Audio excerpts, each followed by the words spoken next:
Ya, selamat sore, pemirsa.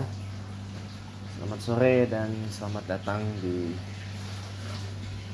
Chatterbox untuk hari ini, hari Senin, tanggal berapa sekarang? Tanggal 6 Januari 2025.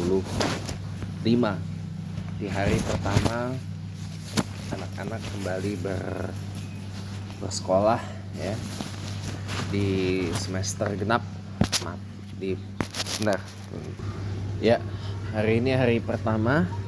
Kayak saya bilang, hari pertama teman-teman belajar sekolah dasar dan menengah se-Indonesia memulai kembali kegiatan belajar mengajar untuk semester genap di tahun akademik 2024-2025 ya.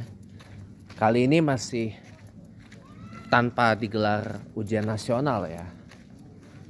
Konon katanya ujian nasional menurut Menteri Pendidikan Dasar dan Menengah Profesor Dr. Kiai Haji Abdul Muti mulai digelar tahun depan 2026 katanya ya. Namun ini masih sebatas wacana aja, tapi mohon maaf ya teman-teman ya. Saya ini akan tetap bersikap tidak setuju dengan penyelenggaraan ujian nasional sampai kapanpun itu, karena gini teman-teman, saya punya pandangan yang lain. Pertama ujian nasional itu kalau memang ditujukan untuk kelulusan ya kan, saya mohon maaf teman-teman ya, akan ada banyak kecurangan-kecurangan yang bakal terjadi.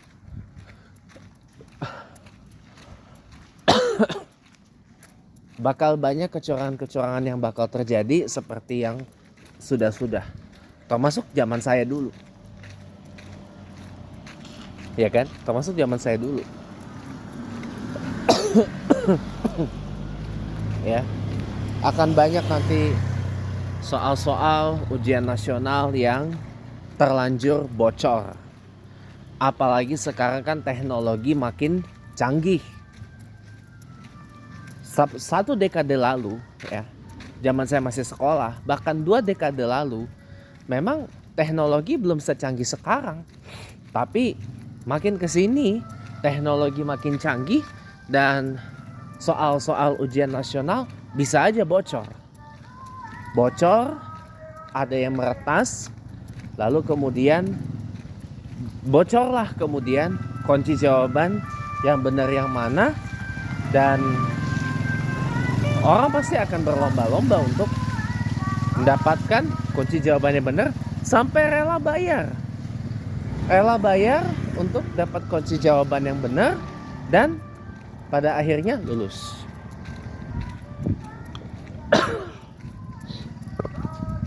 Kalau kita ngomongin quality control ya, kalau saya masih punya kekhawatiran seperti itu, kayaknya ujian nasional ini memang bagus ditiadakan deh. Kenapa? Karena ya itu tadi, potensi kecurangannya akan muncul teman-teman. Potensi soal bocor, kunci jawaban bocor, walau bagaimanapun caranya ditutupin, ditambal kebocorannya, tetap aja akan ketahuan. Tetap aja akan bisa diretas. Tetap aja akan bisa diretas dan ya tetap aja akan bisa diretas dan tetap aja akan banyak lagi orang yang lulus dengan cara curang, teman-teman. Bukan dengan cara yang fair and square. Gitu. Orang pasti akan berlomba-lomba dapat contekan, main curang. Pak, tapi kan keamanannya kan makin ini Pak sekarang. Iya, tapi kan yang namanya perkembangan teknologi ini kan bukan stagnan di tempat gitu loh. Tapi ya gitu dah pokoknya. Iya, ini yang menurut saya ini amat disayangkan gitu. Jadi saya punya sikap penolakan terhadap UN itu ada dasarnya. Dasarnya adalah nomor satu, kekhawatiran. Yang pertama. Yang kedua, begini teman-teman. Kalau kita nggak lulus UN, itu dianggap sebagai sebuah aib. Ya, aib. Tahu aib nggak? Aib. AIB, tahu AIB kan? Aib. Ya, dianggap sebagai sebuah aib. Aib untuk siapa? Nomor satu, aib untuk orang tua, aib untuk keluarga, dan aib juga buat sekolah. Karena sekolahnya pasti akan tercemar, dalam tanda kutip, tercemar nama baiknya. Karena ada siswa atau siswi yang tidak lulus UN. Berakibatnya apa?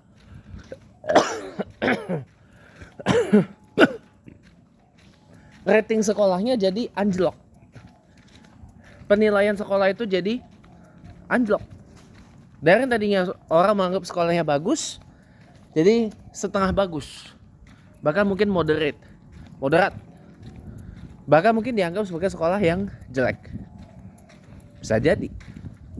Kenapa? Karena gak lulus UN. Tidak lulus ujian nasional.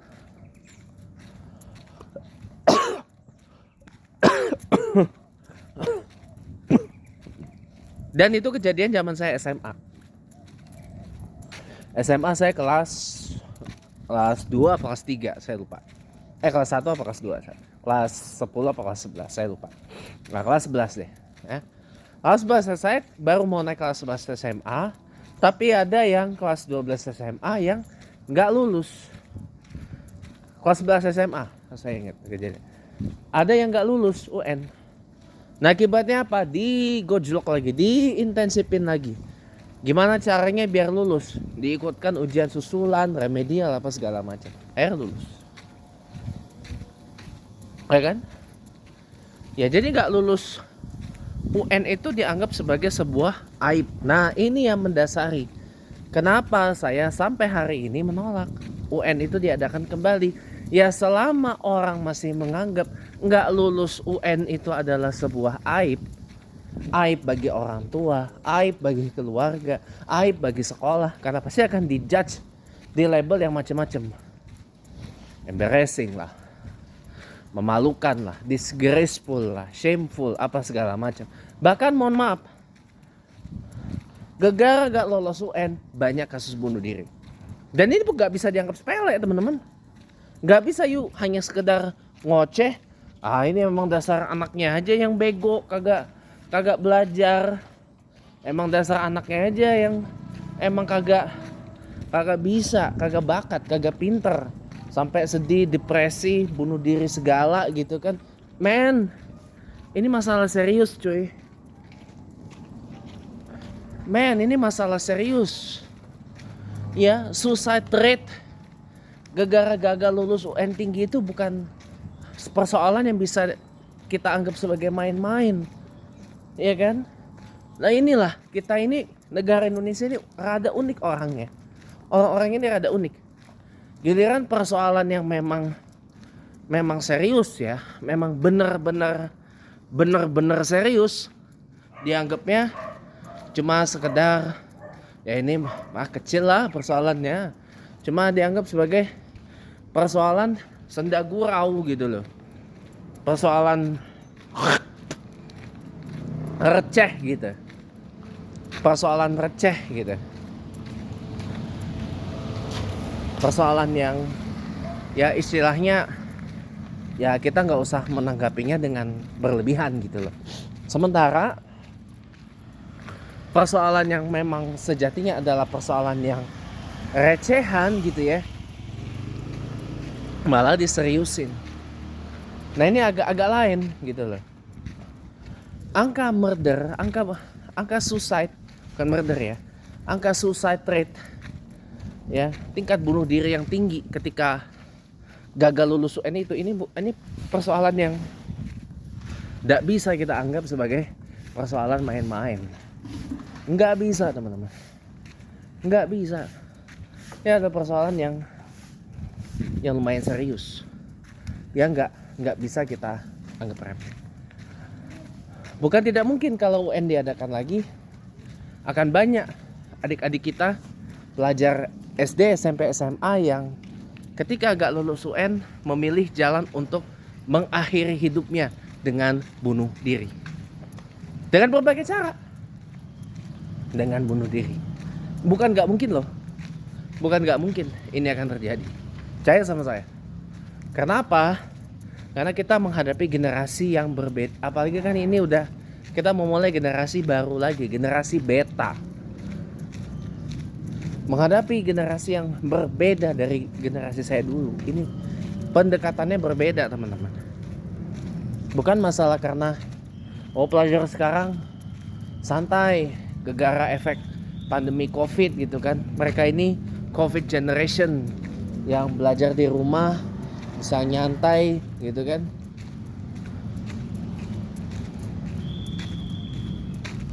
Dan sebagainya gitu. Ibaratnya cuman buka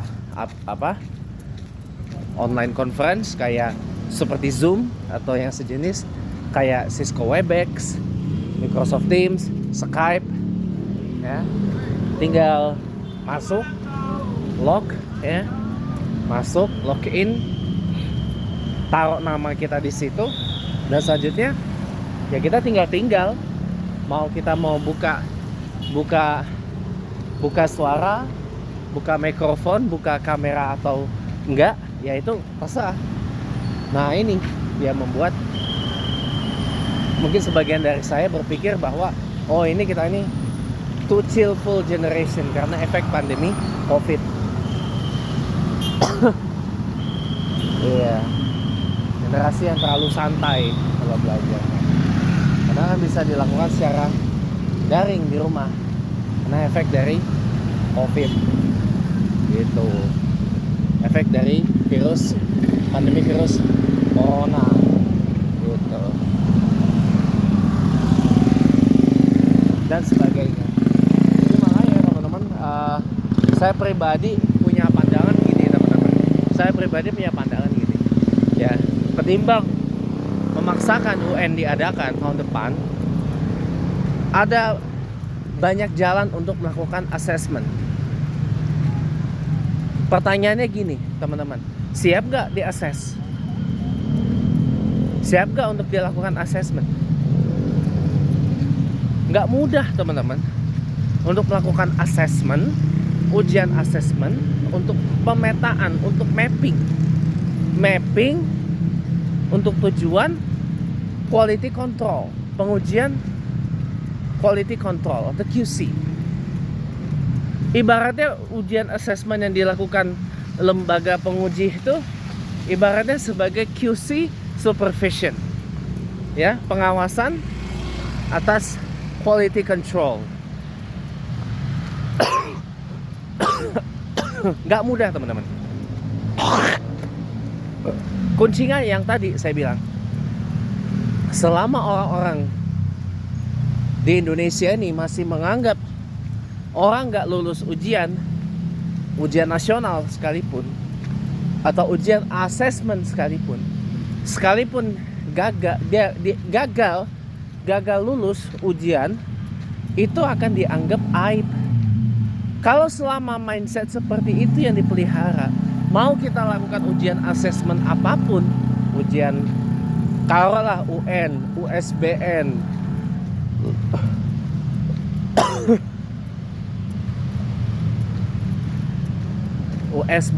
UKK, ujian kenaikan kelas di sekolah, UAS, apa segala macam, nggak bakal bisa. Teman-teman. Nggak bakal bisa.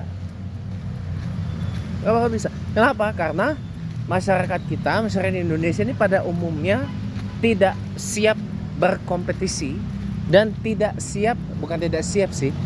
terbiasa berkompetisi dan tidak terbiasa berkompetensi. Kalau tidak terbiasa berkompetisi dan tidak terbiasa berkompetensi, nah ini akibatnya. Ujian nasional banyak kecurangan. Yes, ujian nasional banyak kecurangan. Orang berlomba-lomba untuk lakukan segala cara membuat soal ujian nasional jadi bocor, beserta jawabannya menjadi bocor, lalu kemudian disebarluaskan kepada para peserta didik, dan kemudian voila. Ketika hari H ujian nasional, para pelajar SD, SMP, SMA hanya tinggal menjawab sesuai dengan apa yang tertera di kunci jawaban. Walaupun soalnya udah dibikin berbeda-beda, nggak sama, tetap aja akan jebol juga. Apalagi sekarang teknologi makin canggih, teman-teman. Teknologi makin canggih, makin tinggi potensi untuk jebol. Percaya sama saya, makin tinggi potensi untuk jebol. Oke? Potensi jebolnya makin tinggi. Ya. Kayak deh. Buktiin aja ucapan saya kalau nggak percaya. Paling ujung-ujungnya ntar diberhentiin lagi kalau masih tetap nekat digelar. Makanya sebaiknya nggak usah dulu. Pak Jens, ya. Kalau Pak Jens ngomong kayak gitu, emangnya kapan Pak ujian nasional itu bisa diberlakukan? Nanti kapan Pak? Nanti tunggu orang-orang di Indonesia ini terbiasa berkompetensi dulu. Dibangun dulu jiwa kompetisinya. Dibangun dulu jiwa siap dan mau terbiasa berkompetensi. Mau terbiasa diuji.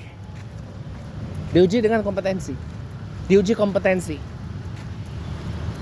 Kalau sudah terbiasa untuk itu, mau ujian nasional kek, mau UKK kek, mau ujian asesmen apapun itu, pasti akan go for it. Tapi kalau untuk kondisi sekarang, saya masih pertahankan sikap saya bahwa saya tidak setuju UN itu diadakan. Tidak setuju. Kenapa? Ya, lihat sendiri dong.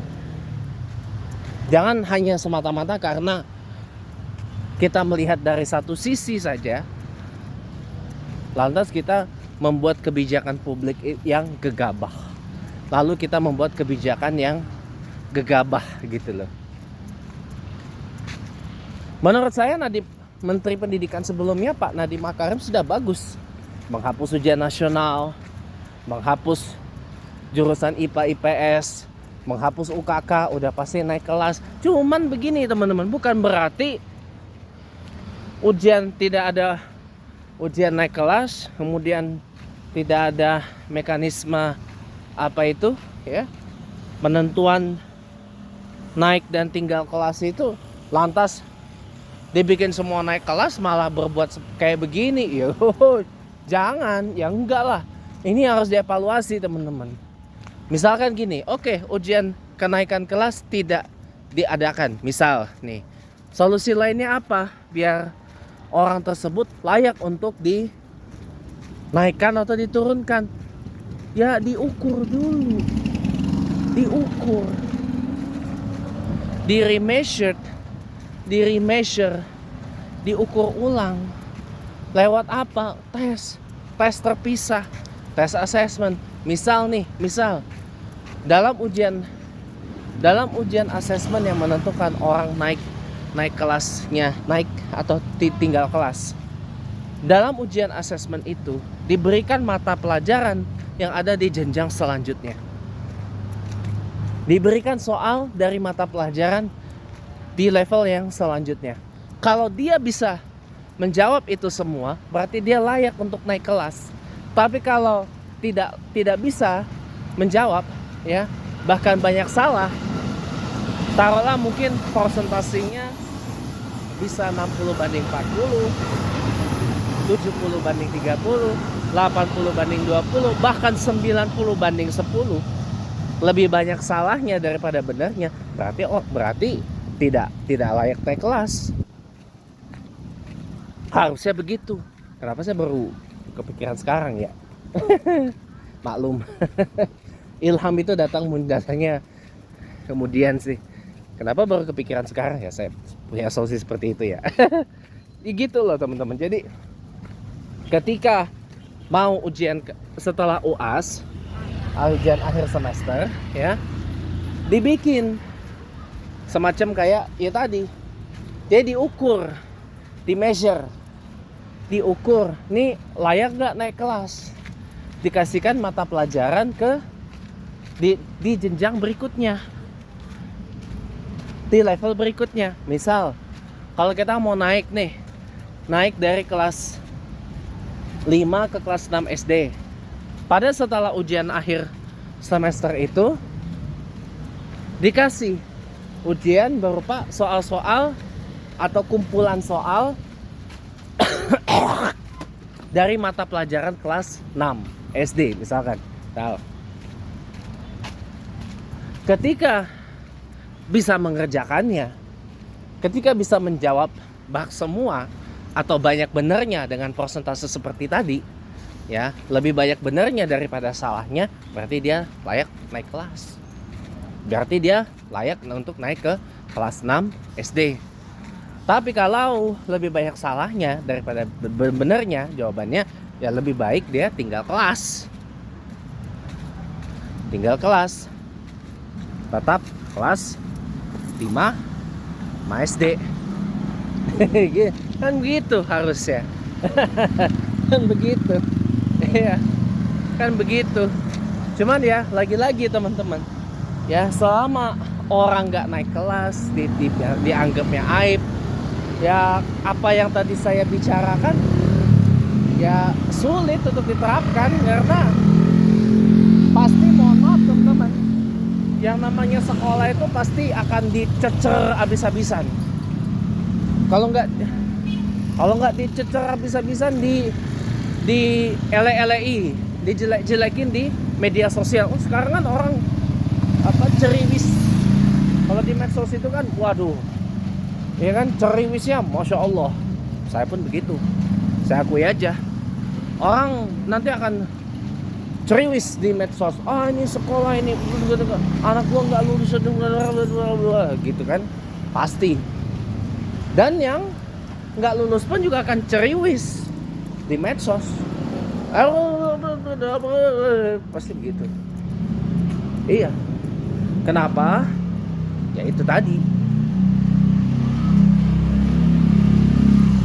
Ya itu tadi, karena nggak siap untuk berkompetensi, nggak terbiasa untuk berkompetensi. Simpulnya sih itu. Nggak usah panjang-panjang jawabannya. Simpulannya itu, tidak siap berkompetisi, tidak siap berkompetensi.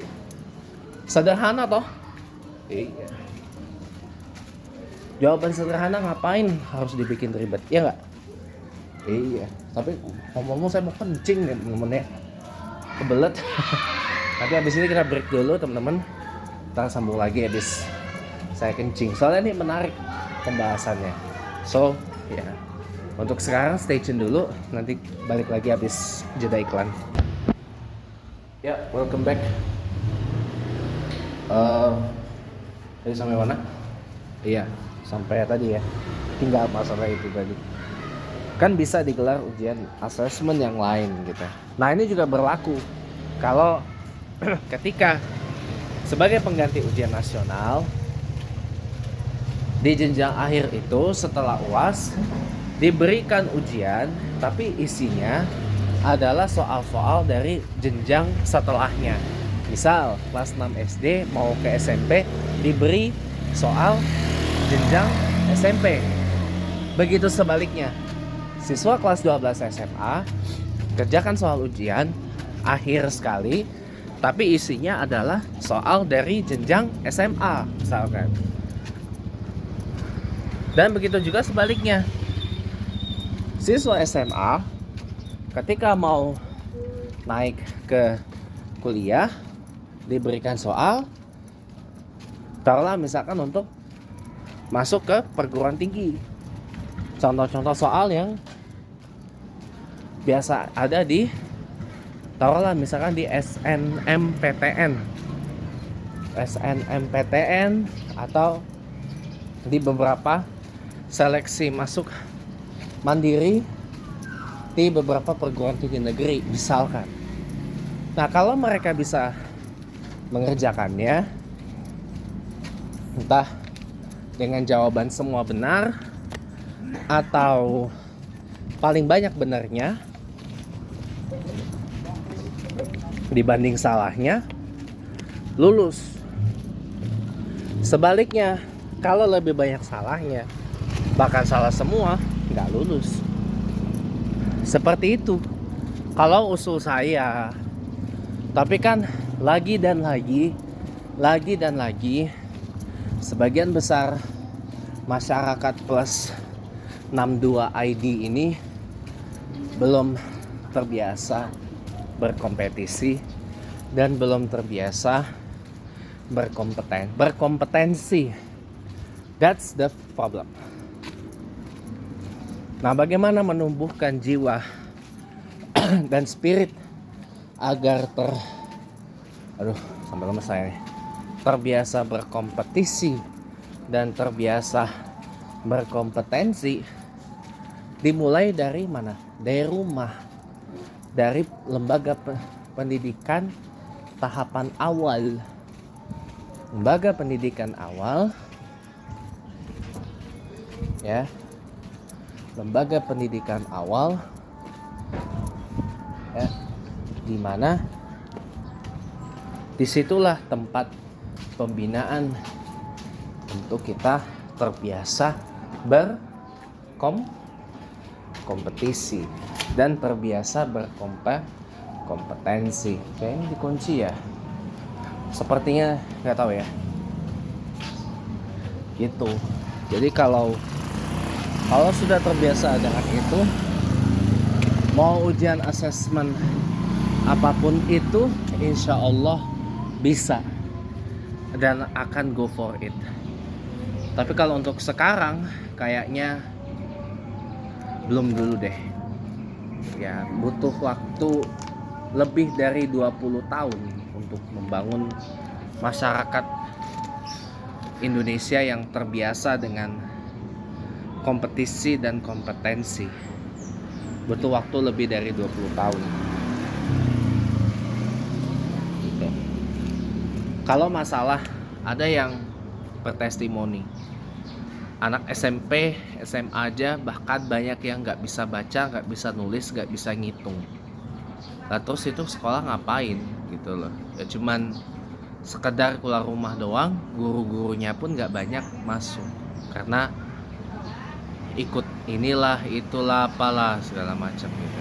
Apalagi kan orang kita ini kalau dikasih jam pelajaran yang lebih ringkes, lebih sedikit gitu ya, ya tahu sendiri, lebih banyak pasti nomor satu rebahan, tiduran, atau enggak ngegame mabar.